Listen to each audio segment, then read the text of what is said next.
Hello everybody, it's Moustache here, and welcome to a brand new Moustache video. Today, we're getting into a brand new subject on the channel, Undertale. It's a series that you all know and love. Undertale and Deltarune, it's one of my favorites as well. So, we're getting into it. Undertale what-ifs, what-if scenarios in the universe of the Undertale. And our first what-if scenario that I've come up with today is, what if Jeffrey Epstein fell into the underground? Let's get right into our story. It was a day like any other. Jeffrey Epstein was taking a stroll down the park in New York City. When he lost his footing, all of a sudden, he fell. He rolled down a hill and fell into a deep hole, a cavern. Never would he imagine that when he awoke, he would find himself speaking with a talking flower. Howdy! I'm Flower the Flower! You're new to the underground, aren't you? Golly, you must be so confused. Someone ought to teach you. Dumbfounded, Jeffrey realizes last week's ayahuasca trip must be having some lasting effects. You look like you're gonna pass out. Just stand right there for me. Jeffrey Epstein now finds himself surrounded by friendliness pellets. What is he to do? A helping hand comes to Jeffrey Epstein's aid. Toriel, a loving mother and resident of the underground. She's quite confused by Jeffrey Epstein's appearance and his age. In fact, I've been led to believe at least that she has never met a human old man before. So, but naturally, as anyone would do, she takes him into his care. She helps him through a labyrinth of mazes, and they arrive back at her place. So, how did you get here? Explain to me how you got here. Jeffrey explains the last thing he could remember. Just a walk down the park. Before that, he was just hitting up the Ping Pong Pizza Palace and shooting some hoops with Bill Clinton. I'm afraid I don't know what you mean, but maybe I could give you a butterscotch pie? He partakes in the pie, but it's not too long before his mind wanders on the next step. How does he get out of here? There is dangerous things outside. Even a slightly older kid like you. Jeffrey immediately clarifies that the proper usage of grammar is are. There are dangerous things out there, and he's an adult. Jeffrey Epstein is still blocked from leaving, so in the kitchen while washing his plate, he finds a knife in the kitchen and pockets it. After a good night's sleep, he scouts around the area using his IDF training and tactfully finds the exit. He makes a run for it, only to find that the door is locked. Fine, you want to leave so badly? I'll show you what it's like out there. Fire emits from the hooves of the goat mother, and Jeffrey Epstein bursts into flames. He feels his soul burning. But in this world, rules are different, and it's his turn to strike. And with one fell swoop, Toriel has been slashed and is down. Jeffrey Epstein finds the key on her body and opens the door. Now leaving, he's surprised by the atmosphere. A cold and snowy forest. He goes forward. Regretfully, he's quite cold, but he must pursue the exit. It's not long before they arrive. A sight far more horrifying than Toriel appeared before Jeffrey Epstein. She was right. Mandatory Royal Guard inspection duty. Show us your balls. Jeffrey froze. Show us your balls. Princel's gaze filled Jeffrey with fear, an unfathomable terror. Nothing he will soon forget, and it's only about to get worse. No weapons were necessary. He knows what he has to do, and he does. Yeah, it checks out, Princel. This guy has balls. Jeffrey unhands the crotch area of his pants. Hey, at least we made sure. I'm Sans. Sans the skeleton. We're supposed to be on the hunt for humans right now, by the way. But, you're cool. I figured I'd let you go. If you head east, you'll end up in Snowdin town. My brother Purcell might want to have some fun with you later, though. He's a human hunting fanatic. They eventually agree to let Jeffrey Epstein go, and he proceeds to Snowdin town. Jeffrey Epstein is determined to find a way to the surface world again. And he finds a strange wooden house in Snowdin town. The first one he arrives in has a glowing light in the snow next to it. And he reaches out to it and he feels his soul. The door swings open, and a familiar face. It's Edward Snowdin. Of course he lives in Snowdin town. Jeffrey Epstein becomes visibly nervous and reluctantly enters. Edward Snowdin only allows his presence due to the unfortunate and very, very strange circumstances of this happening. Oh, another person. Another person like me, trapped down here? How did you get here? More importantly, who are you? Jeffrey covers his face for a moment, and he thinks, what is this? Is this the 7 trials of hell? He slowly reveals his name is Jeffrey Epstein. Edward looks puzzled for a moment. His face contorts somewhat, but ultimately the name is lost on him. Jeffrey's in the clear. He thinks he's safe here. He rests only for a short while. Not long after, the Royal Guard attacks.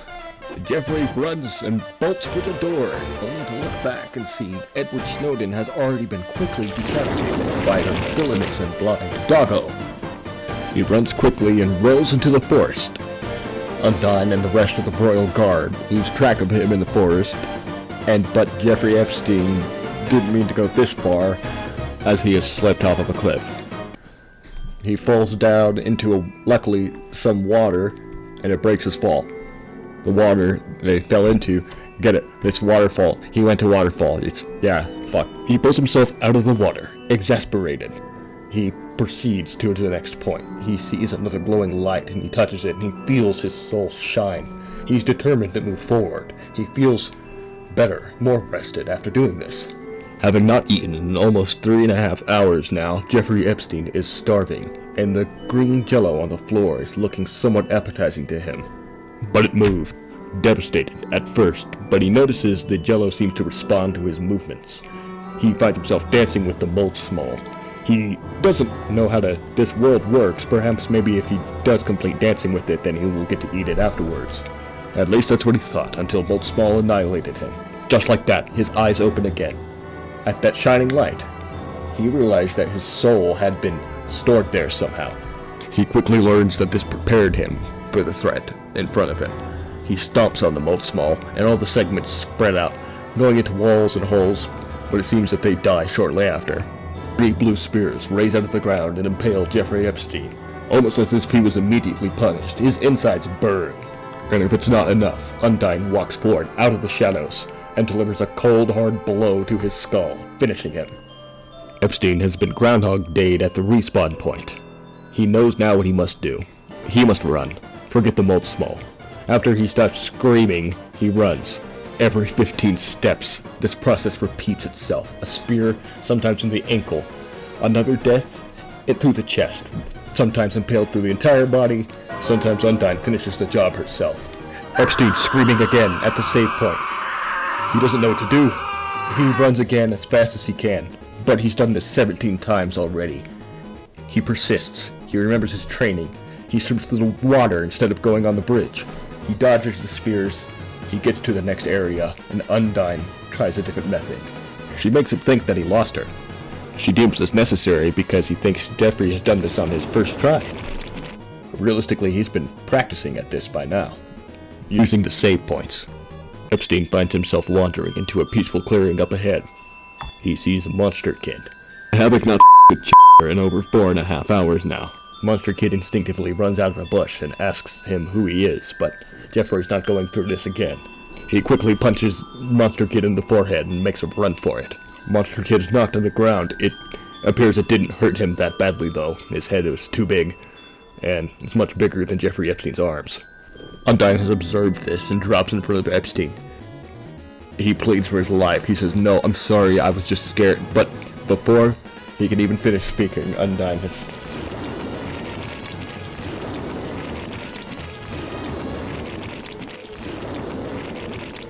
Epstein finds himself at the previous save point. He realizes he saw another bright light around where Monster Kid was, but he forgot to touch it.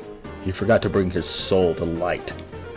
Infuriated and happy he could feel his jaw again, he regretfully moves forward and tries to get to that area again. He does make it through. And when he arrives, Undyne does as well. At this point, Monster Kid has run away, and Jeffrey Epstein says, "I didn't want to do this." Kabbalah! Cromer floods from Epstein's pockets and Undyne slips, giving him a chance to escape. Undyne recovers quickly and chases after Jeffrey, catching him once again, and their battle truly begins. Jeffrey strikes, screaming in rage.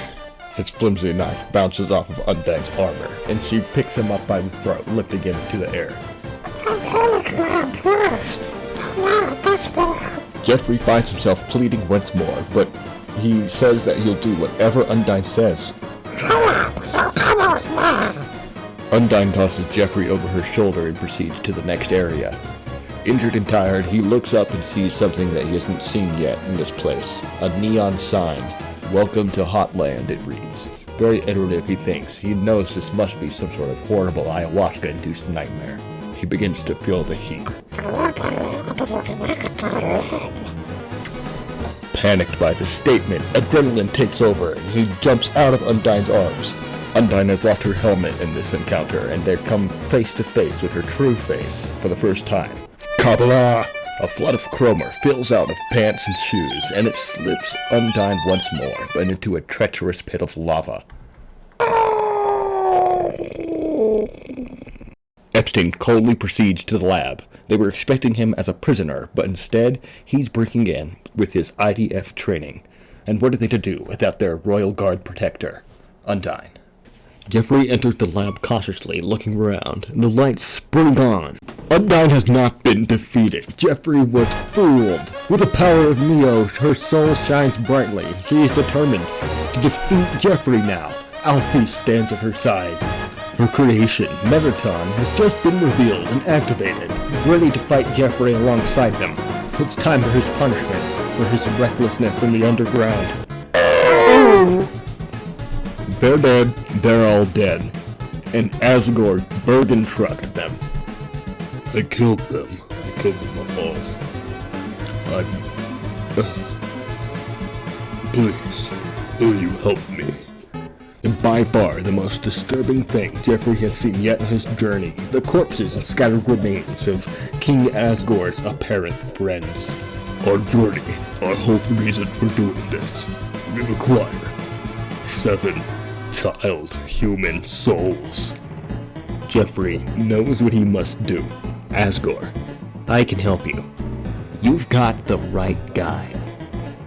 Thank you so much everybody for watching to the end, and for enjoying today's story. And if you like content like this and you need more, please subscribe, leave a like, and comment down below your ideas for whatever kind of fanfiction I should cover next. Just make sure it features Jeffrey Epstein.